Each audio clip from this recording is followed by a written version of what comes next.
Hello everybody and everything, and welcome back to more Hollow Knight.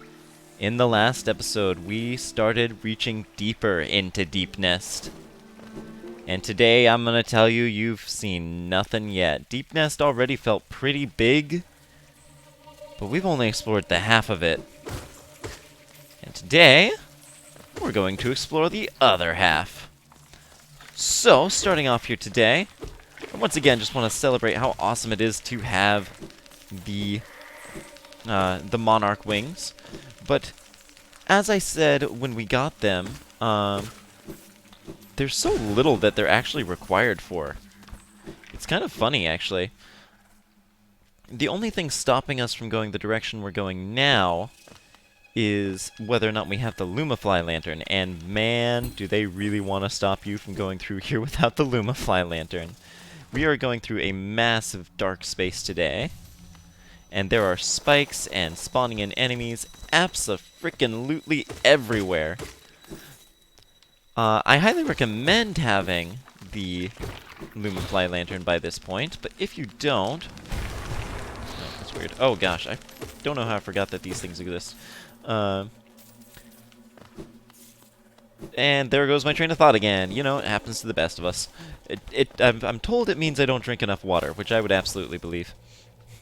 But anyway, yeah, the Monarch wings. Not required at all to go through here, but highly recommended. There's a lot of jumping around that we're going to be doing. And without them, we'd be doing a lot of falling, I can tell you right now. So we're starting up going on this high path. I'll actually show you all the way where this leads before dropping through to that left path that I was very clearly sort of angling towards. We're gonna hop on up over here and down here and then up here. And I know I say here too much, but for some reason it just fits with me. So this is the failed tramway. And if you want, you can approach this whole thing from this direction as well. But if you drop down this away, we'll find ourselves right back where we were, obviously, because this is where we came from. I don't even know why I felt the need to say that. I'm a little jazzed. I'm gonna... Oh, jeez. So jazzed that I'm about to walk right past money, apparently. Yeah, I'm a little jazzed today, because I'm just excited to be finally getting through on what you might as well consider the main quest path of this game. We are heading off towards that mask. So, before that, though, we are on a little detour that I'll go ahead and let you know right now. Finding first another Dream Warrior. Oh, a fellow warrior out here. I thought I was the only one brave enough and strong enough to survive this foul, forgotten pit. I'm Gallion, the strongest warrior in Hallownest. I come to this monstrous place to test my strength. No doubt you wish to test your might as well. Yes, you and I are a rare breed, quite unlike this poor fellow who has fallen before us. The world is not kind to the weak, I fear. So then, shall we do battle? Let us test our strength in joyful combat.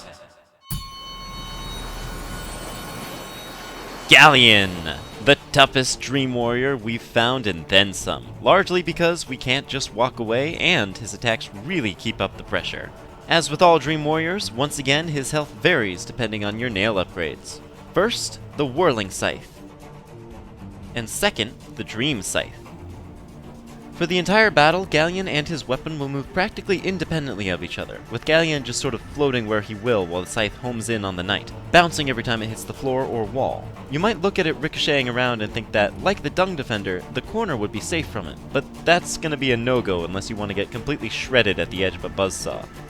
Nope, its homing is strong, but it also travels with a lot of momentum, so dodging it is going to be about moving as much as possible and dashing beneath it between bounces so that it flies overhead. You get a moment to breathe every 9th ground bounce while Galleon holds still and revs it up again. So if you're really struggling, I recommend counting the bounces so you can take advantage of the downtime to heal. That's not to mention Galleon himself, who floats in a pretty sporadic pattern, and often gets close enough to the ground that his own hitbox becomes dangerous. Now, having 2 hitboxes careening around the arena at once, each with very different movement patterns, can already be quite a pain to dodge, which is why we're going to add more with the Dream Scythe. He will perform this attack once when he's at 70% HP, and again at 40%, and each one stays a part of the battle permanently. Luckily, their movement is much slower, and much more predictable than the Whirling Scythe. Not to mention that they don't home in on you, but the sheer amount of things to look out for in the fight's final phase can be an awful lot to deal with. Which is why the game plan here is going to be a little bit cruder than usual.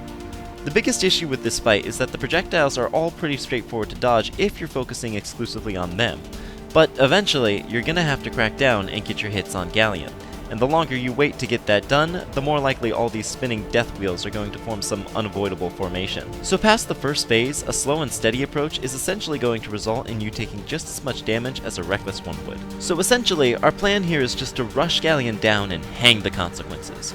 Unleash spells, equip charms that give you extra masks, do whatever you gotta do. Galleon is the only Dream Warrior we've fought so far who neither teleports nor suffers significant knockback from our nail, which is why this whole blitzkrieg approach is viable. Sorry it's not the most elegant strategy this time around, but short of just react to the projectiles faster, this is genuinely the most consistent approach I can offer. Now, it seems Galleon doesn't realize that he's dead, but I can think of one way to remind him. So like the man says, we are going to be going at this pretty clumsily, but don't be too hasty about starting the fight, because our whole strategy will be made a little bit easier, as I said, by having more hearts and more damage to take, and what better way to get some than with a very convenient Lifeblood Cocoon, giving us 3 extra hits for the fight ahead. Obviously going to be important for our strategy, since we're about to go as reckless as we can. Have at ye! Alright, here we go. I'm going to start off, going to try and get a nail. Jeez, that was... I don't know... Okay, we're off to a great start so far. The whole idea with the first phase was to... Oh gosh. Alright, hang on. No, I'm not getting into the subsequent phases without anything less than full health.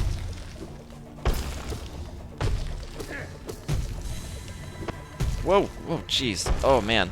I just realized I wasn't saying anything because I gotta concentrate now. I'm actually nervous. I wasn't expecting not to have the benefit of all those lifebloods going into this by being as clumsy as I was in that first phase. I will say, it takes me a few days to get everything done in regards to these videos, most specifically the bios. But that wasn't too bad. Unbelievable. I am defeated at last? So this is what it feels like to be bested. Still though, I am strong, am I not? When you see our king, surely you'll tell him of my valor. Yes, he sent you here to test me, didn't he? I knew he had not forgotten brave Galleon. I am ready to join you now, brothers. You and I, let us leave this place together. Once again, unclear if he became aware that he was dead or not there. But we have merely the body of a fallen warrior. Now, what's really cool about that fight is that he had his club or his scythe sitting here right next to him, and it's the one he used, not a spirit version of him. But he was actually manipulating the real weapon that he used in life. Some pretty cool details there.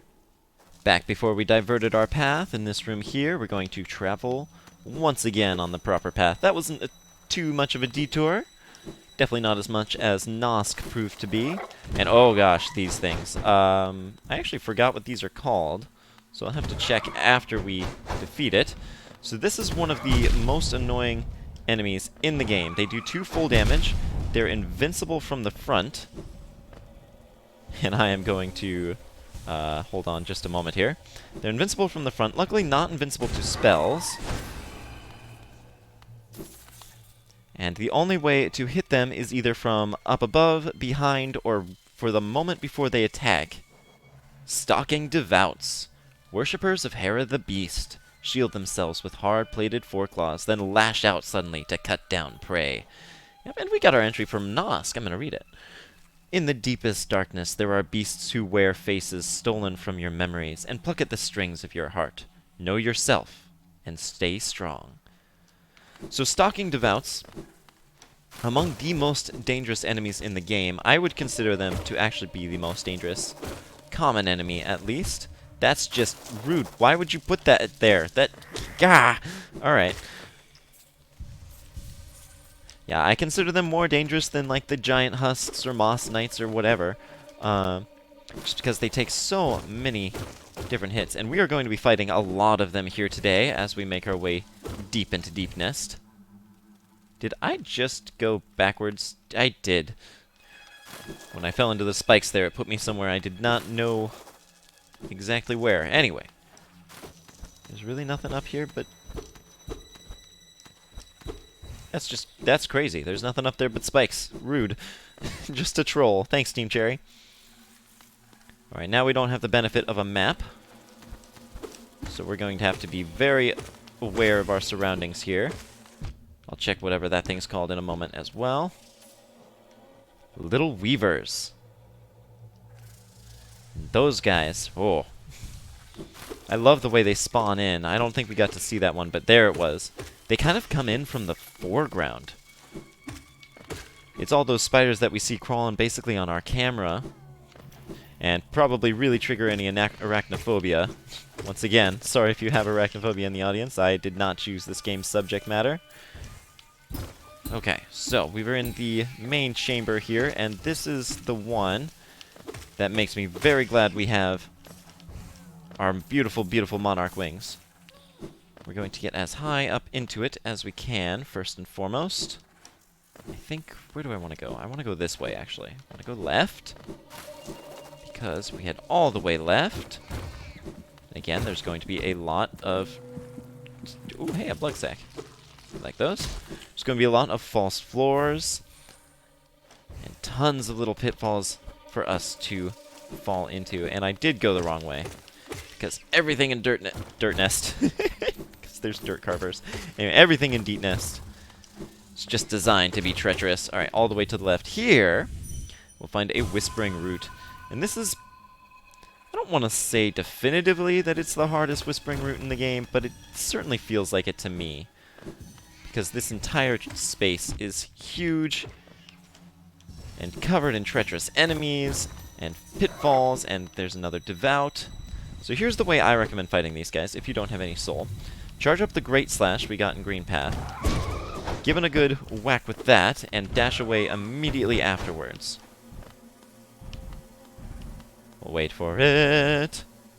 Come on. There we go. And just rinse and repeat that, and you should be able to take them on down. Do not be afraid to use lots of spells on them. They have enormous amounts of HP. And just above all, don't get hit. That's the... Oh, excuse me. That's what it always seems to come back to. Do not get hit.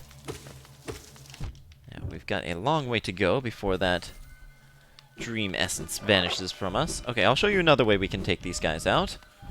Anytime they're in an area that has a nice big open space, they are very vulnerable to being nail pogoed. So just lure them out and hop on their backs. Ouch. We're fine. Okay. So there we go. 3 different ways you can take them out. Soul, Great Slash, nail pogos. Hopefully that should be enough. Now there's the secret wall. I'm not going to go that way yet because I want to clear out this screen of all of the Dream Essence that we can get. Otherwise, obviously, I'm going to have to start over, and that's never fun. He says, playing Steel Soul mode. It's the thrill of the risk, okay? I don't have to justify myself to you. I already said way back in episode 2, I'm a masochist. There's no helping me. Oh, another one. Oh, gosh. Time I could only at least... Okay, hi. Thanks for the free soul I can use on your buddy. No, no, no, no, no. Perfect. Oh, that was awesome, actually. And they do drop a lot of geo, at least. So if nothing else, get some stuff for our troubles. I saw a fake wall back there. I guess I should have headed that way. Can I even get up there? That's crazy. Yeah, this room, I have very unfond memories of it. It feels kind of like it goes in circles. It's easy to fall down. Without the help of some of those little weavers to help yourself back up, it can be very difficult. But I believe this should be the last of it, because that's where we started. Whoa, nice save, me. Right, we're going to drop down here, open up the shortcut, make everything a little bit easier on ourselves.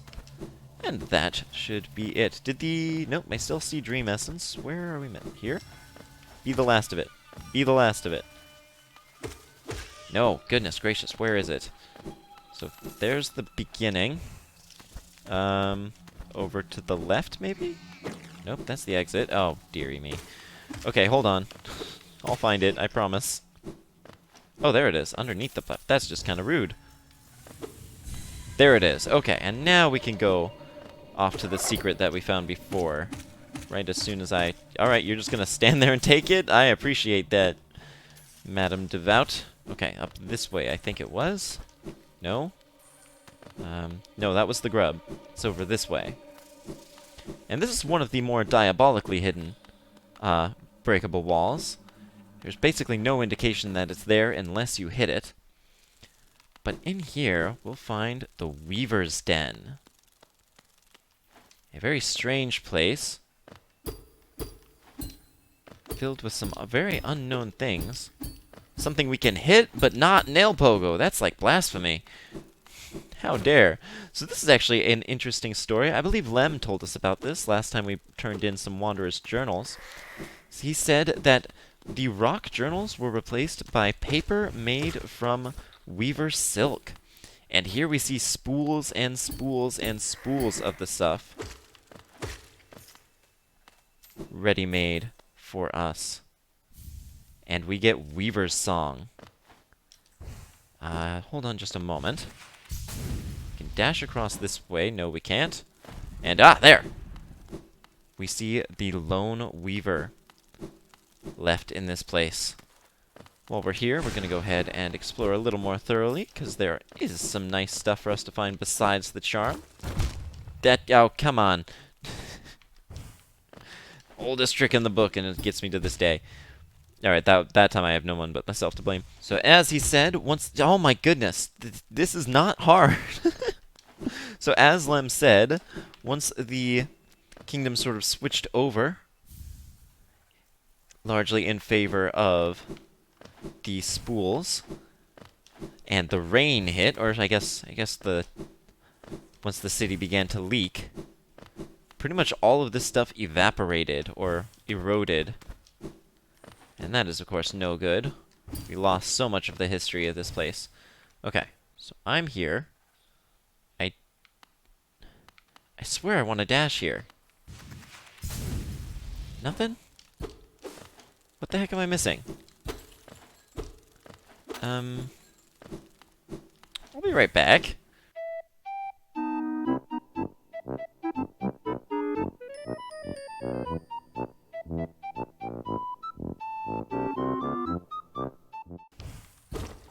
It is something breakable. Oh my gosh. Jeez. How much time am I wasting right now just to figure this stuff out? Bit by bit, we got this.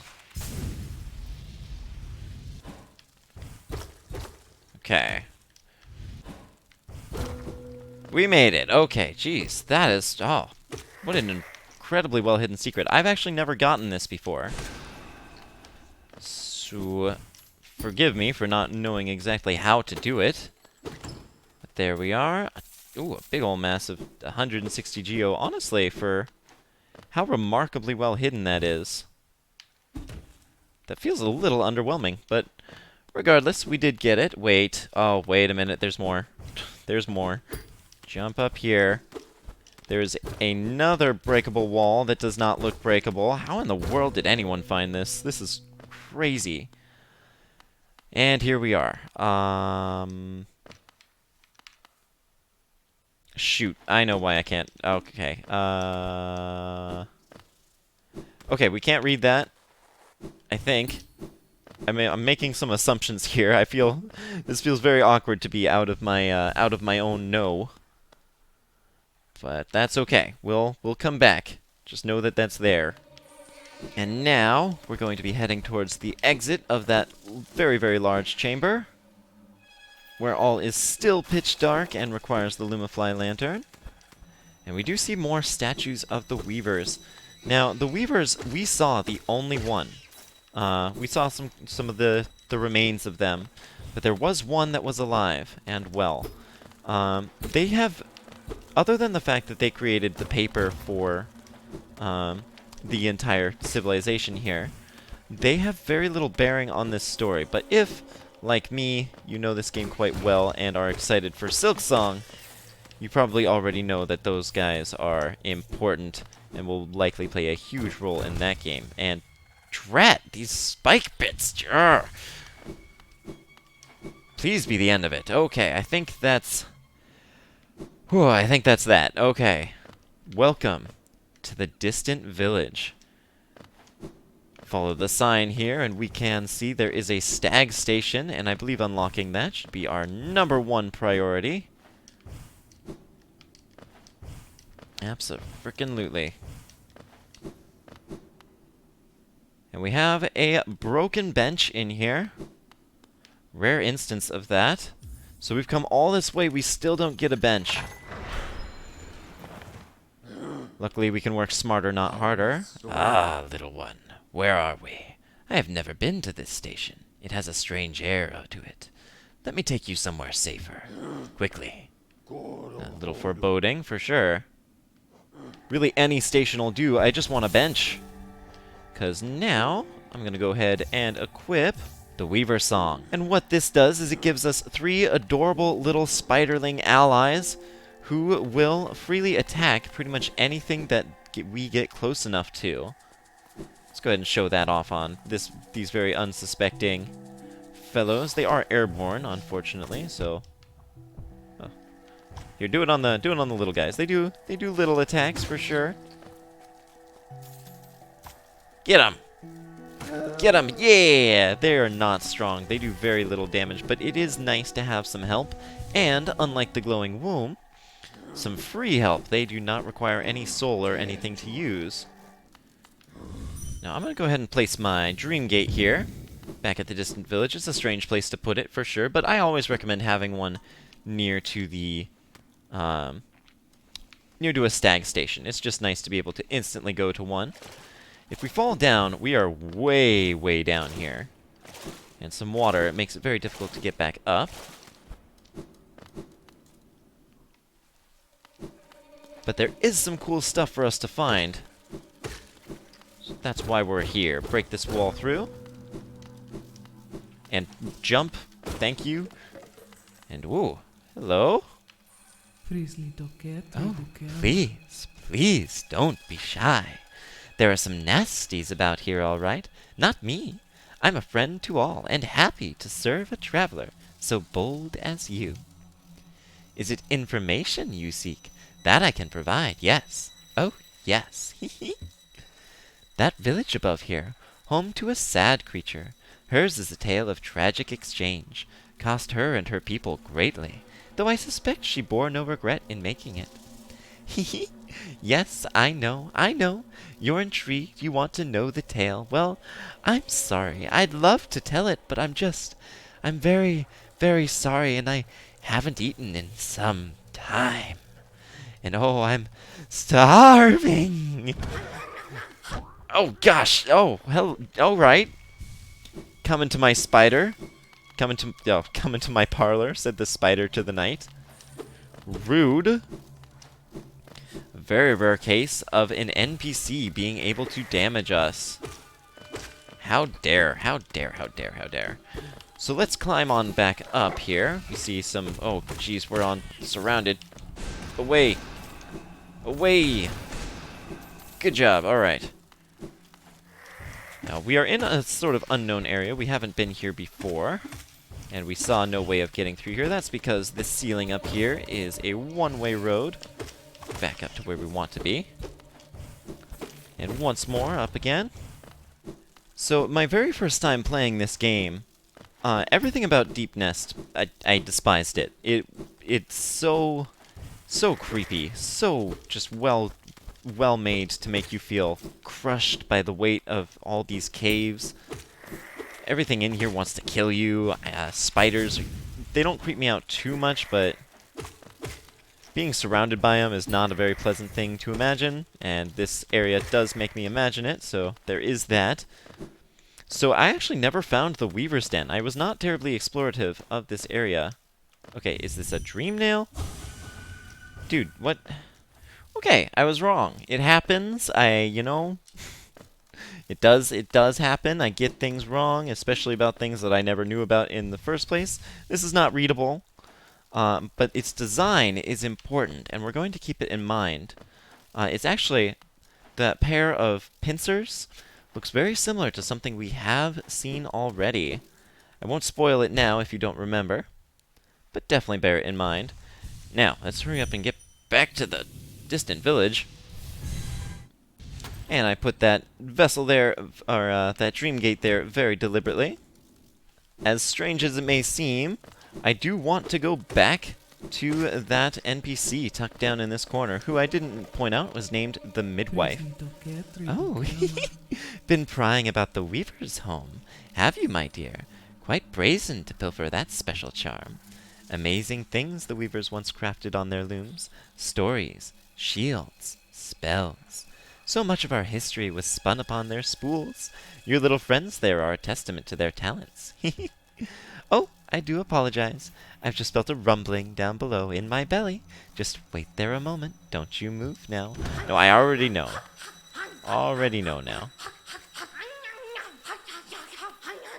Wow. She's just gonna keep laughing. Do you ever stop? So she's not an enemy. We can't hurt her. But a single hit will make her go away. And as you saw when we disappeared, she is right. These little weaverlings are made from some sort of silk. And that is indeed another hint to what that strange thing that we found is. Going forward, I'm actually going to equip the Shaman Stone. You'll see why. Before we talk to her this time, I'm going to go ahead and give her the old Dream Nail. Get out! Get out! Get out! That's strange. That's not her reaction to the knight being here in her den. That is the reaction to us probing her mind. We've seen before that some creatures are aware, just like the seer, when we do such a thing. Ah, it returns. I do apologize about before. No matter, no matter. My appetite oft gets the better of me. For now, at least, I'm content. Would you hear about myself? There's not much to say. I'm a servant to the nest, though few in recent times would seek my service. Our brood is lost to that pestilence of the mind, a sad fall for the most intelligent species. Ah, but, I've eaten, yes, and full. Then again, another little morsel would make me oh so happy. The perfect end to a meal. Yeah, I think not. Now, you may think I'm stupid because I keep coming back, but you say cool things. My dear, aren't you so kind, checking in again on my well-being. I'm ever the caring host. I can't understand why more don't visit in your matter. Now, you won't mind while I take just a little bite? Just a leg, perhaps? A full belly is the best path to happiness. I mind. I mind tremendously. So that is the last of her dialogue. But we do have more yet to learn about her in the future. We'll keep an eye and an ear out for interesting details. But first, if we look at our map, we have made it directly to that Dreamer's Mask. Oh, hello. Been a while since we've seen this many people this congregated. Greetings. You are tired. Sit and rest. Huh, sounds nice. We are friends. Welcome. Sit and rest. Well, it's starting to sound less nice. Please, sit and rest. It is warm and safe. Sit and rest. Welcome. You need rest. Sit and rest. Well, I don't see anything wrong with that. Maybe I can check to see if they are ill-intentioned, but seems they have no thoughts. That's a rare thing. I see nothing suspicious. I've sat and rested. I I wish to cease sitting and resting. Let me go. No. No.